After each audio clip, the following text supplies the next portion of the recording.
बिस्मिल्लाहिर्रहमानिर्रहीम। आज का हमारा टॉपिक है, हम लोग पढ़ेंगे section 37A of sales tax act 1990 का power to arrest and prosecution के सेल्स टैक्स एक्ट के अंदर रहते हुए कैसे हम गिरफ्तारी करेंगे और किस तरह से इसको परसू किया जाएगा। मेरे चैनल को सब्सक्राइब ज़रूर कीजिएगा, बेल आइकॉन दबाएं और अपने दोस्तों के साथ शेयर करें।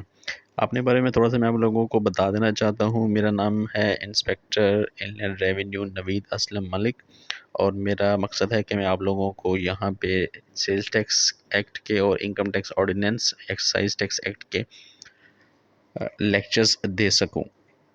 शुरू करते हैं जी हमारा आज का जो टॉपिक है। सेक्शन 37 पढ़ते हैं जी हम लोग। Power to summon person to give evidence and produce documents in inquiries under the act.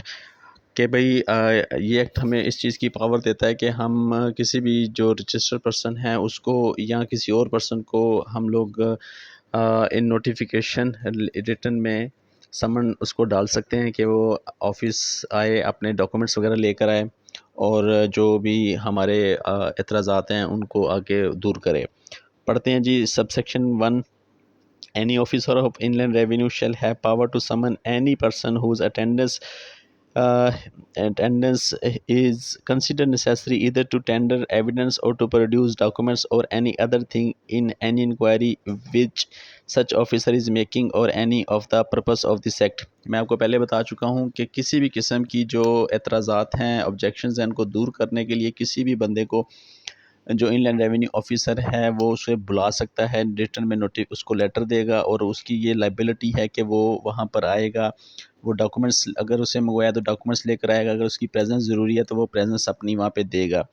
Sub section 2 इसका कहता है जी एनी पर्सन समन अंडर सब सेक्शन 1 के सब सेक्शन 1 जो हम पहले पढ़ चुके हैं उसमें जब किसी बंदे को समन भेजा जाएगा और उसे बुला लिया जाएगा और वो बाउंड है कि वो या तो खुद आए या अपने किसी ऑथराइज रिप्रेजेंटेटिव को भेजे।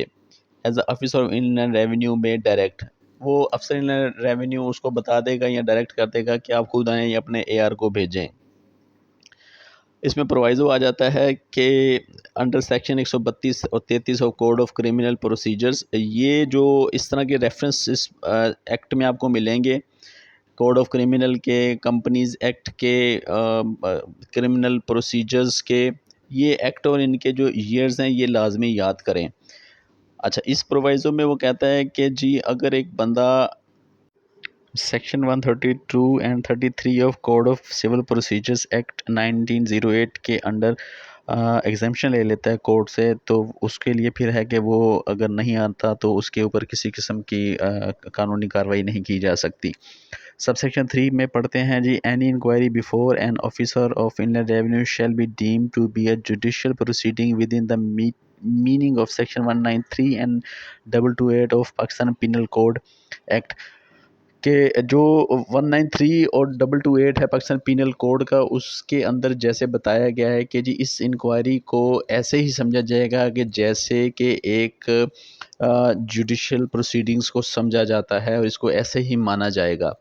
ये जो चीज़ें हैं मैं आपको बता रहा हूँ कि Pakistan penal code, customs act का और जो हमने पहले पढ़ा कोड ऑफ क्रिमिनल, ये तकरीबन 12 से 13 हैं। इनको आपने नोट करना है, अपने पास लिखना है। हम पढ़ेंगे आगे चलते हैं जी। Power to arrest and prosecution, जो हमने पहले मैंने आपको बताया जो आज का मेन है, जो सेल्स टैक्स एक्ट में हमें ये पावर देता है कि हम किस टैक्स पेयर को पकड़ सकते हैं जब वो कोई टैक्स फ्रॉड करता है।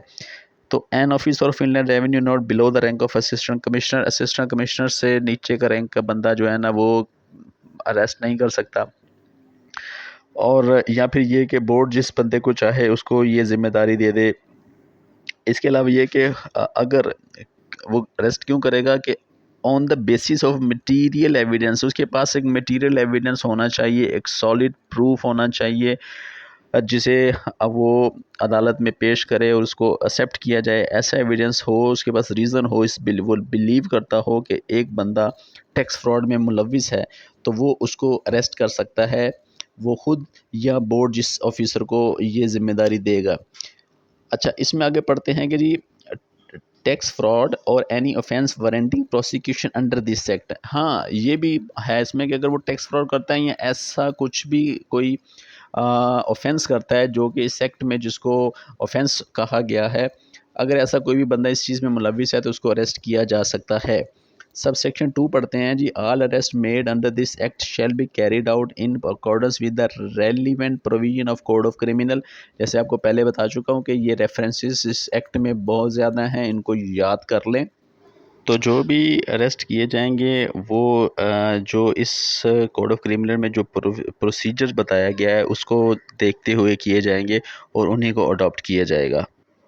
सबसेक्शन 3 इसका ओमिट हो चुका है जी। सबसेक्शन 4 पढ़ेंगे। कहता है जी, notwithstanding anything content in subsection 1 to subsection 3, के सबसेक्शन 1 से लेके सबसेक्शन 3 में बावजूद इसके कि वो इसमें लिखा हुआ है, इसके अलावा भी where any person has committed a tax fraud, के एक बंदा जो है ना वो टैक्स फ्रॉड करता है, और any offence warranting prosecution under this act, और इसके अलावा कुछ और भी ऑफेंस करता है जिसका कि इस एक्ट में उस बताया जा चुका है कि वो एक ऑफेंस होगा।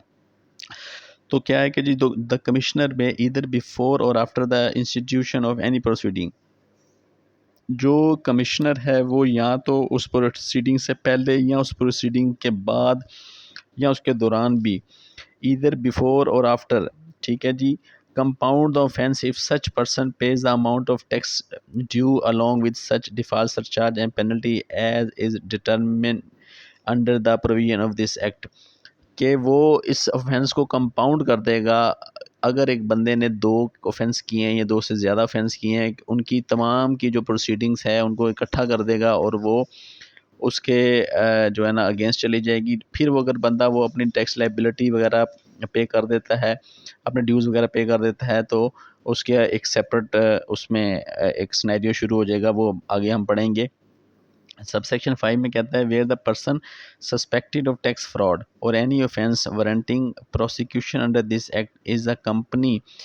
तो अगर एक बंदा और पर्सन जो है ना वो अब क्या है कि वो एक इंडिविजुअल नहीं है, वो एक कंपनी है, तो उसमें क्या होगा कि जी एवरी डायरेक्टर और ऑफिसर ऑफ दैट कंपनी, के जिसमें इनलैंड रेवेन्यू अफसर को यकीन हो जाए कि वो बंदा पर्सनली इन्वॉल्व है टैक्स फ्रॉड में, क्या है कि जी is personally responsible for action of the company contributing the tax fraud और any offence warranting to prosecution under this act.